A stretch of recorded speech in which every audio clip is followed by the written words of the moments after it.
Shut the fuck up. Hello, boils and ghoulies. Happy Quarantine-O-Ween. Whoever came up with this, thank you. If you weren't aware, it even caught the attention of Spirit Halloween Store. So, wow, great idea. I wish I would have came up with it, but I'm happy to be able to celebrate it. Before I get into Quarantine-O-Ween, thank you for all the birthday wishes that I got. It was the worst birthday I've ever had, but it ended up also being one of the best birthdays I've ever had. Did you guys see my Terrifier cake? Holy shit. Did you guys see David Howard Thornton's personal message to me saying happy birthday? Art the Clown himself meant the fucking world. Robbie, Aaron 1984, dude, thank you so much for that. You have no idea. My spooky squad, you guys, dude, you guys are the best. And to everyone else out there who took the time to wish me a happy birthday, I really, really appreciate it. I love it. So back to Quarantine-O-Ween. What a great idea. I couldn't have thought of anything better. Did I already say that? If I did, I'm sorry. I haven't even had a drink yet. Green tea only for right now before I let the Jaeger bombs start flowing. Once again, the Halloween and horror community rallies together to keep our spirits up. You guys are the best. So with Quarantine-O-Ween, besides all the cool pictures and everything that you're about to see from everyone, I want to reflect on some of my favorite Halloween memories. Halloween's like the season that brings me ultimate happiness, like crazy happiness. I get fucking crazy. I get mischievous. I get wild. Halloween is every day. I know I'm like that all the time, but I really, really let loose during the Halloween season. I love celebrating every second of darkness during the fall. So, back to my Halloween memories. As a kid, let's start with the most chill and then we'll go to the extreme.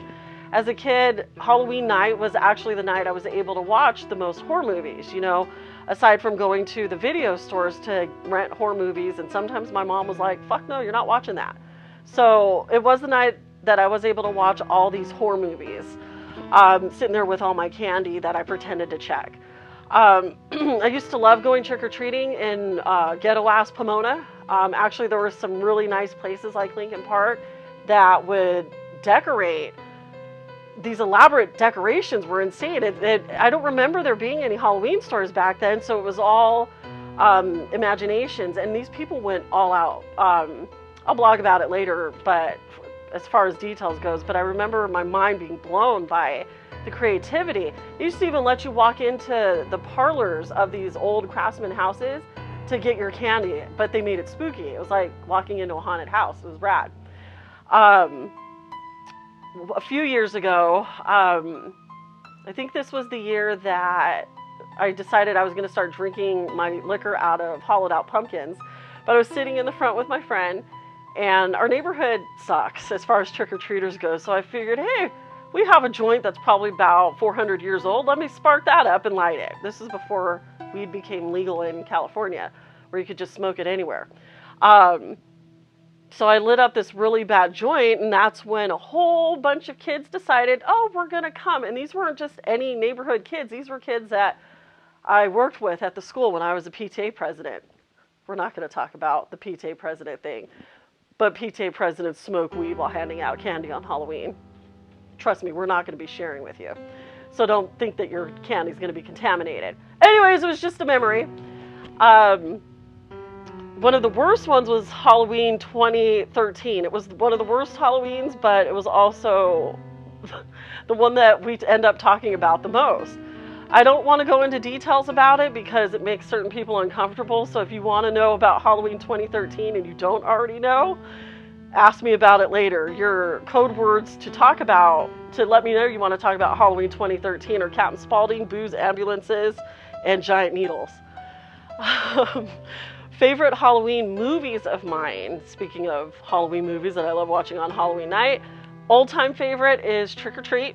Michael Daughtry's Trick or Treat with, you know, cute little Sam, who's not so cute, with a killer fucking... How do you use a lollipop for a weapon? All these years, I still love it. Obviously, Halloween, Michael Myers is my absolute favorite slasher killer. And on that note, Halloween 78 and 2018 are my favorites. I don't know about what's coming for us next, but those are my favorites so far. And then there's Tales of Halloween, which is kind of underground, but it's not. It's It's a badass movie. It's really fun. It's quirky. It's silly, and it's made by a whole shit ton of directors. So watch that if you get a chance. So while everyone is enjoying their Quarantine-O-Ween photos and stuff on Instagram, make sure you check out the Appetite for Sin cast interviews. Appetite for Sin is an indie horror film that I cannot fucking wait to see. Unfortunately, their production was halted due to the coronavirus stuff, but the director was creative enough and decided, hey, I'm going to keep this going and keep people excited for Appetite for Sin by doing cast interviews. So check that out. You could subscribe to their YouTube channel. Dread Central, if you guys haven't seen, Dread TV is a thing that you can download. It's a free app. They have some really cool fucking shows on there. Check out Chronic Horror, House of Horrors, and there's a ton of horror movies on there too, straight from Dread Central. I will be going tonight to check out the 1870 Haunt Manor. This talented young kid, I mean legit, the kid's not even like 18 yet. He put on an incredible little haunt last Halloween, and he built it with his own two hands. So this kid's going to be making some magic happen as he gets older. So if you're in the Orange County area, it's a drive-by yard display only. Don't get out of your damn car. I heard the boogeyman will be there to ward you off if you try. Also tonight, Merry Misery and Monster Under Your Bed Clothing, two of my favorite sexiest ghoul friends, will be reading some spooky ass stories live on Instagram. So check them out if you were in for some scary stories in the dark. Let's see here. So it's been a week since my last video. You know, I've been working on some stuff, but I did watch a lot of TV at the same time. I caught The Hunt, incredible movie. That was a lot of fun. I didn't know what was going on. Everything that I thought was going to happen didn't happen. And then things that did happen were like, what? So if you get the chance, check out The Hunt. I hate everyone for putting that Tiger King shit in my head. I spent like 6 hours of my life watching that. I'm so glad I wasn't sober. This is what happens to our brains when we're in quarantine. Would anyone have watched that if we weren't under lockdown? Answer this for me. In honor of Stuart Gordon, I revisited Dolls, Castle Freak. I watch Reanimator all the time. It cracks me up. It makes me...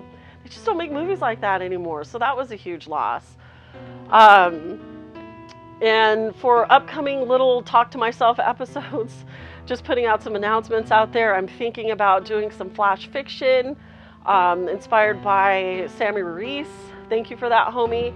I'm really excited about, you know, my next blog feature, which features a musician that I ended up talking to, you know, shortly after we went under quarantine. He lives in Italy, so be sure to look out for my Steph G official blog post coming in the next day or so. And I'm not done with podcasts either, so just know innovation is amazing, isn't it? So you'll be seeing more of my face, whether you like it or not. So, yay. Happy Quarantine-O-Ween, everyone. I can't say that right. Happy Quarantine-O-Ween. Have fun today, guys. I'm gonna go get drunk right now. Shut the fuck up.